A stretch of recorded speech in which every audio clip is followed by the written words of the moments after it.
আল্লাহ নবীজি মুহাম্মদুর রাসূলুল্লাহ সাল্লাল্লাহু আলাইহি ওয়াসাল্লাম উনি কাল কিয়ামতের কঠিন মুসিবতের ময়দানে সিজদার মধ্যে পড়ে থাকবে। নবীজি মাথা মোবারক তুলবেন না। আল্লাহ পাক তিনি কিয়ামত শুরু করতে পারবেন না। আল্লাহ রাব্বুল আমিন বারবার বলবেন, নবী আপনি মাথা মোবারক তুলেন, আমি আল্লাহ পাক রব্বুল আমিন কিয়ামত শুরু করতে চাই, বিচার ফয়সালা আরম্ভ করতে চাই।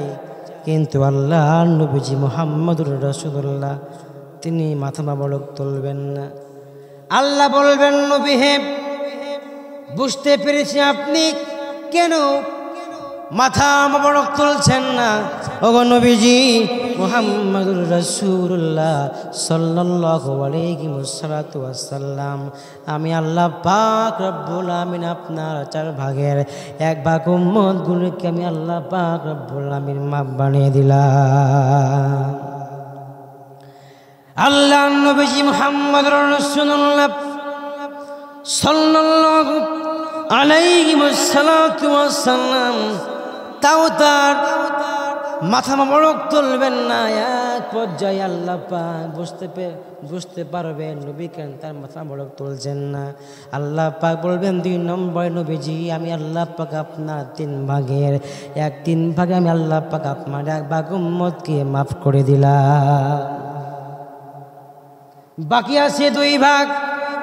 কিন্তু আল্লাহ নবী মুহাম্মদুর রাসূলুল্লাহ সাল্লাল্লাহু আলাইহি ওয়াসাল্লাম তাও তিনি মাথা মোবারক তুলছেন না।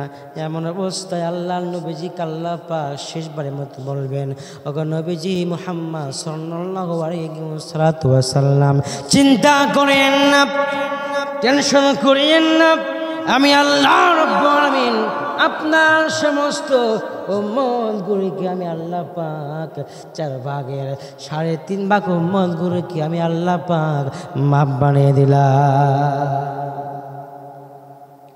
এই সুন্দর বাক্য শোনার পর আল্লাহ নবীজি রহমতের নবী মায়ার নবীজি দেখুন মাথা মোবারক তুলবেন। মাথা তোলার সঙ্গে সঙ্গে আল্লাহ পাক তিনি বিচার ফয়সালা আরম্ভ শুরু করে দেবে। ওই কাল কিয়ামতের কঠিন মুসিবতের ময়দানে কেউ কাউকে চিনবে না, মা পা সন্তানকে চিনবে না, বাবা পা সন্তানকে চিনবে না, কেউ কাউকে চিনবে না যে মা এই পৃথিবীর ময়দানে সন্তানের জন্য কতটা কষ্ট করলেন। 10 মাস পর 3 মাস পর সন্তানকে গর্ভে রাখলেন, মা হাঁটতে পারলেন না, চলতে পারলেন না, খাইতে পারলেন না। ওই মা কাল কিয়ামতের কঠিন মুসিবতের ময়দানে মা তার সন্তানকে চিনতে পারবে না, মা তার সন্তানকে অস্বীকার করবে। সন্তান গিয়ে বলবে, মা গো আজকে আমি তো বড় বিপদে পড়ে গেছি।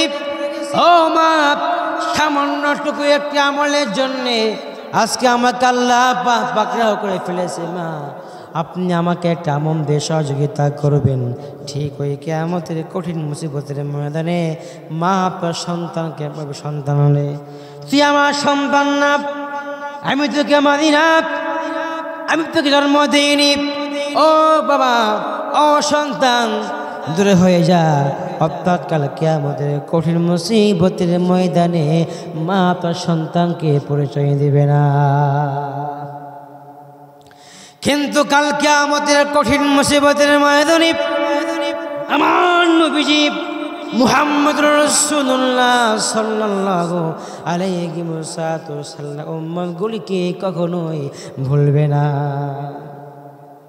আমরা কি বলবো, নবীজি ওগো মায়ার নবী মুহাম্মদুর রাসূলুল্লাহ সাল্লাল্লাহু আলাইহি ওয়াসাল্লাম আপনি আমাদেরকে একটু আছে কিয়ামতের দিনে বাঁচিয়ে দেন।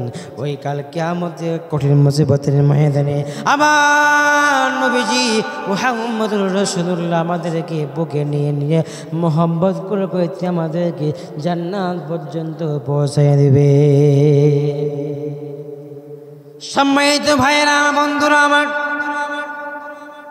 নবীজিকে আমাদেরকে এমনি এমনি জান্নাতে নিয়ে যাবে না, না, না। যেই সমস্ত ব্যক্তিগুলি এই দুনিয়ার জমিনে আল্লাহ রাব্বুল আমিনকে মেনেছে, দিনে বিজয় আন্দোলন করেছে, কখনো এক সেকেন্ডের জন্য কোনো বাতিলের কাছে মাথা বিক্রি করে নাই, জীবন দিয়ে দিয়েছে, জান দিয়ে দিয়েছে, মান দিয়ে দিয়েছে। আল্লাহ পাক রব্বুল আমিনকে মানা থেকে এক চুল পরিমাণ কখনো ব্যাগ পিছিয়ে করে নাই। ওই বান্দাগুলিকে কাল কিয়ামতের কঠিন মুসিবতের ময়দানে আমার নবী তাদেরকে জান্নাত পর্যন্ত পৌঁছাইয়ে দিবে। আল্লাহ বললেন, আম হাসিবতুম আন তাদখুলুল জান্নাতা ওয়ালাম্মা ইয়ালামিল্লাহ। নবী আপনি বলে দেন, তবে কি আমি আল্লাহ পাক এমনি এমনি জান্নাতের মধ্যে প্রবেশ করাবো? না, না, না, না, না। আমি আল্লাহ পাক তাদেরকে পরীক্ষা করব, আর পরীক্ষাতে পাশ করতে পারলে কাল কিয়ামতের কঠিন মুসিবতের ময়দানে আমি তাদেরকে জান্নাতি বলে ঘোষণা করব। আর কাল কিয়ামতের কঠিন মুসিবতের ময়দানে আল্লাহ পাক রব্বুল আলামিন জান্নাত উদ্বোধন করবে আমার নবীকে দিয়া। আবার নবী থেকে নিয়ে শুরু করে ঈসা পর্যন্ত সমস্ত পয়গম্বরগুলো দাঁড়িয়ে থাকবে কাল কিয়ামতের কঠিন মুসিবতের ময়দানে। আল্লাহ পাক আমার নবীকে দিয়া, আমার নবীজি তিনি জান্নাতের মধ্যে প্রথম পা দিবে। আল্লাহ পাক জান্নাত উদ্বোধন করবে, আর উদ্বোধন করার সঙ্গে সঙ্গে আল্লাহ পাক আমার নবীর উম্মতগুলোকে দিয়ে জান্নাত উদ্বোধন করবে। উদ্বোধন করার পর সমস্ত পয়গম্বরগুলো পরে জান্নাতের মধ্যে প্রবেশ করতে পারবে।